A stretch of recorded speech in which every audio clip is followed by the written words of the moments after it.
একটা জিনিস আপনারা বোধহয় দেখবেন, এটা আমি বলে দিচ্ছি, আমি হয়তো একটু আগাম কথা বলি, অনেকের তখন পছন্দ হয়নি যে ইউনূসের মতো হ্যাঁ একটা ভালো মানুষ, আমি কেন এত বলি, কিন্তু আজকে নিশ্চয়ই বাংলাদেশের মানুষ সারা বিশ্বব্যাপী মানুষকে হারে ভারে টের পাচ্ছে এবং দেখতে পাচ্ছে এই লোকটা ভিতরে ভিতরে কি ছিল।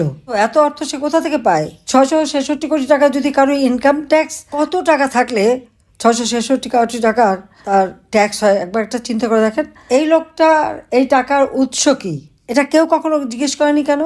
আমি দেশে বিদেশে আমাদের দেশের ভিতরে বা আন্তর্জাতিক বুদ্ধিজীবী জ্ঞানী গুণী সবাইকে আমি জিজ্ঞেস করবো, কেউ কোনোদিন এই কথাটা ভাবলেন না যে লোকটা টাকা আসে কোত্থেকে?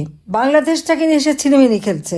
সাংবিধানিক ভিত্তি যার নাই, সে ক্ষমতা দখল করাতে অনেকে খুব বাহবা দিল যে এইরকম লোক আসছে, বাংলাদেশ একেবারে শান্তির দেশে বয়ে যাবে।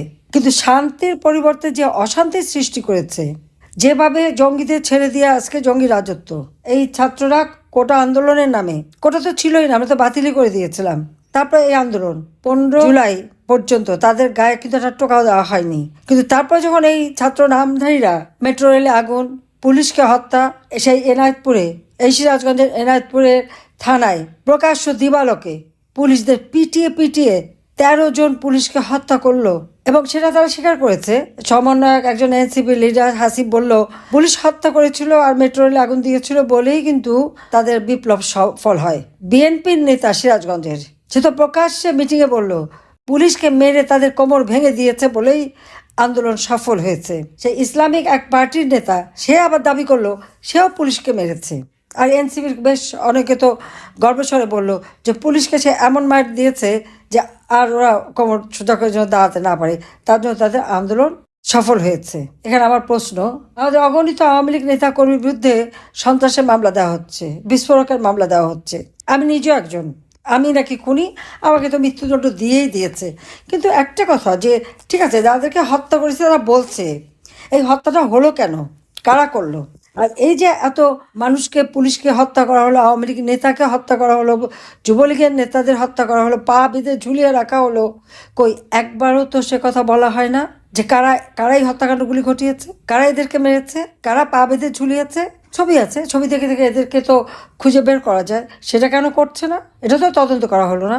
আবু সাইদ, মুগ্ধ, আনাস, অমুক সব যারা মারা গেছে, হ্যাঁ আমি প্রত্যেক ফ্যামিলিকে ডেকেছি, আর্থিক সহায়তা দিয়েছি, সান্ত্বনা দিয়েছি, আহতদের চিকিৎসার ব্যবস্থা করেছি। 5ই আগস্ট পর্যন্ত প্রত্যেকে বিনা পয়সা চিকিৎসা পেয়েছে, দিয়েছি আমি। ভালো মন্দ সবই ছিল, ছাত্রলীগ, যুবলীগ এবং এই সমন্বয়ক অমক সমক বহু অনেকেই ছিল, সবার ট্রিটমেন্ট কিন্তু আমরা বিনা পয়সা করে দিয়েছি। মানুষকে মানুষ হিসেবেই দেখেছি। আমি এটা বলিনি যে এদের চিকিৎসা করতে পারবে না, কিন্তু গোপালগঞ্জে যখন আমাদের নেতাকর্মীদেরকে নির্বিচারে গুলি করে হত্যা করা হলো, অন দ্য স্পট 4 জন মারা গেল, আরেকজন তো পরে হাসপাতালে নিয়ে যাওয়ার পরে তাদের চিকিৎসা দেওয়া যাবে না, স্বাস্থ্য উপদেষ্টা নিষেধ করে দিয়েছে চিকিৎসা দেওয়া যাবে না, কারণ এটা হচ্ছে ইউনূসের ইচ্ছা। তাহলে আপনারা বুঝতে পারেন যে লোকটা কি ধুরন্ধর। আজকে এত যে মানুষ মারা গেল, এত অগ্নিসন্ত্রাস, লুটপাট, সিরাজগঞ্জে আমাদের নেতাদের বাড়ি পোড়ানো হলো, ইউনিয়ন পর্যায় পর্যন্ত কোনো নেতার ঘর বাড়ি ব্যবসা প্রতিষ্ঠান নাই, সব পুড়িয়ে দেওয়া হয়েছে, সব জায়গায় আগুন নিঃস্ব করে দিচ্ছে। মানে আওয়ামী লীগের প্রত্যেকটা নেতাকর্মীকে শারীরিকভাবে নির্যাতন, জেল জুলুম, অত্যাচার অথবা খুন করে ফেলছে, আগুনে পোড়াচ্ছে, পাশাপাশি অর্থনৈতিকভাবেও তাদেরকে একেবারে পঙ্গু করে দিচ্ছে। এটা হচ্ছে ইউনূসের মেটিকুলাস ডিজাইন, সেই ডিজাইনের ফলে এটা করে যাচ্ছে। আওয়ামী লীগকে নিষিদ্ধ করা হয়েছে কেন? আওয়ামী লীগের অপরাধটা কি? খুন করবে ইউনূস, তার বাহিনী দিয়ে তার মেটিকুলাস ডিজাইনের অংশ হিসাবে ইউনূস সেন্টারে বসে সে ওখানে বসে চক্রান্ত করে করে মানুষ হত্যা করবে, আর সব দায় আওয়ামী লীগের উপর দিয়ে আওয়ামী লীগকে নিষিদ্ধ করবে। এই সাহস পায় কোত্থেকে? সে কি জনগণের ভোট নিয়ে এসেছে? আসুক না, আমি তো চ্যালেঞ্জ দিচ্ছি, আসে দাঁড়াক, আমার যে কোনো একটা নেতা কর্মীকে আমরা দাঁড় করাবো, তাদের সাথে ইলেকশনে জিততে পারে কিনা ইউনূস আমি দেখতে চাই। যা আওয়ামী লীগ নিষিদ্ধ করার তার কোনো অধিকার নাই, কারণ সে অবৈধভাবে ক্ষমতা দখল করেছে। এই দখলকারী কোনো লিগ্যাল রাইট নাই, এটা তাকে মাথায় রাখতে হবে। আর আওয়ামী লীগ নিষিদ্ধ হলেই নিষিদ্ধ হয়ে যায় না। আওয়ামী লীগ 1949 সাল থেকেই জনগণের জন্য সংগ্রাম করে এই সংগঠন, আর সেই আওয়ামী লীগকে অবৈধ ক্ষমতা দখলকারী বলে দিল নিষিদ্ধ, আর নিষিদ্ধ হয়ে গেল। আওয়ামী লীগ নিষিদ্ধ হয় না। আওয়ামী লীগ এই দেশের প্রাণ। আওয়ামী লীগ এই দেশ সৃষ্টি করেছে জাতির পিতা বঙ্গবন্ধু শেখ মুজিবুর রহমানের নেতৃত্বে। কাজে আওয়ামী লীগের প্রত্যেক নেতাকর্মীকে বলবো, সবাইকে মনোবল শক্ত রেখে চলতে হবে। কারণ এই সিরাজগঞ্জে আগুন দিয়েছে, সেই ঘরের ভিতরে আমার নেতাকর্মীরা পুড়ে মারা গেছে, তার কিন্তু কোনো মামলা না, বিচার না, কিচ্ছু হয় না, মামলা করা যাবে না। আইনের শাসন নাই, বিচার ব্যবস্থার যা অবস্থা। আর কি আন্তর্জাতিক ট্রাইব্যুনাল গঠন, ওটা তো যুদ্ধাপরাধীদের বিচারের জন্য। সাধারণ আইনে মামলা করে একদিকে সেই মামলাও আছে, আবার এখানেও বিচার করে। কেন? কোনো নিয়মের বালাই নাই, অতি দ্রুত রায় দিয়ে যাচ্ছে। সবার ভিতরে যে কোনো একটা বানিয়ে বুনিয়ে রায় দিয়ে দিল।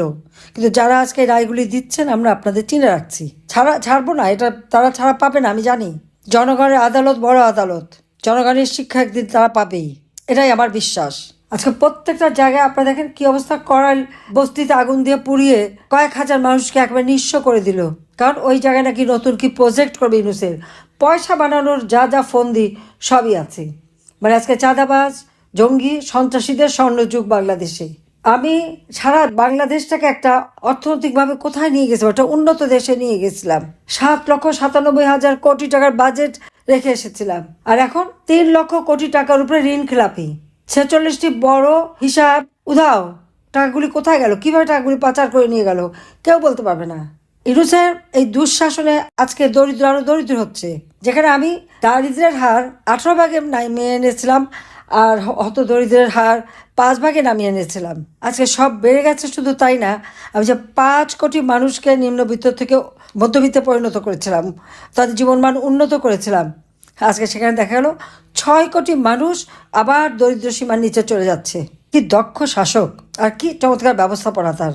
একটা যোগ্যতা সে দেখালো, জঙ্গি হিসেবে সে যে পারদর্শী এটা সে খুব ভালোভাবে দেখালো। এটাই হলো অবস্থা। যেভাবে নির্যাতন ঘরের মধ্যে ঢুকে ঢুকে, আমাদের প্রত্যেকে মনে জোর রাখতে হবে, শক্ত হতে হবে।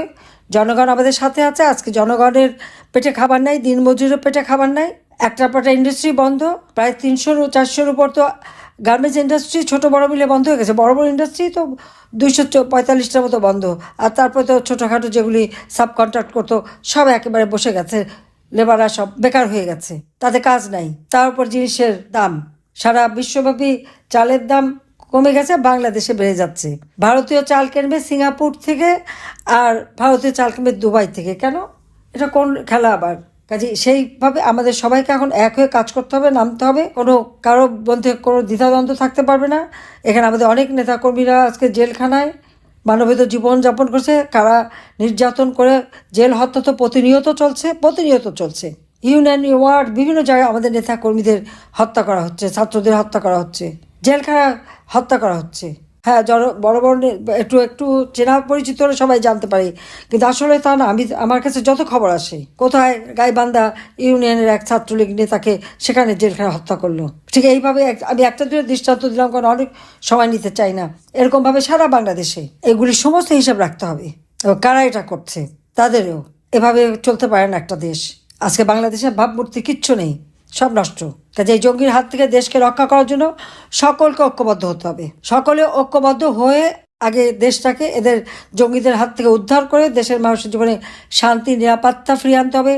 আমাদের যে সকল নেতাকর্মী জেলখানায় বন্দী, তাদের মুক্ত করতে হবে। আমাদের অর্থনৈতিক উন্নয়নের গতিশীলতা বৃদ্ধি করে মানুষের জীবন মান আরও উন্নত করব, এটাই আমাদের লক্ষ্য। আর আওয়ামী লীগ নিষিদ্ধ, ছাত্রলীগ নিষিদ্ধ, এই নিষিদ্ধ আমরা মানি না। নিষিদ্ধ করার অধিকার তাদের নাই। আমি নির্বাচিত প্রতিনিধি, এটা তাদের মনে রাখতে হবে। আমি তো রিজাইন করিনি। কাজে জঙ্গি দ্বারা ক্ষমতা দখল করে আমাদের নিষিদ্ধ করলে আওয়ামী লীগ নিষিদ্ধ হয় না, হবে না। জাতির পিতা বঙ্গবন্ধু শেখ মুজিবের হাতে গড়া সংগঠন, এদেশের স্বাধীনতা আমরা এনে দিয়েছি। কাজে বাংলাদেশ আছে, বাংলাদেশ থাকবে। বাংলাদেশ এই দেশের মানুষের ভাগ্য আবার পরিবর্তন করবে ইনশাল্লাহ। সবাই ভালো থাকেন, সুস্থ থাকেন। খোদা হাফেজ। জয় বাংলা, জয় বঙ্গবন্ধু। বাংলাদেশ চিরজীবী হোক।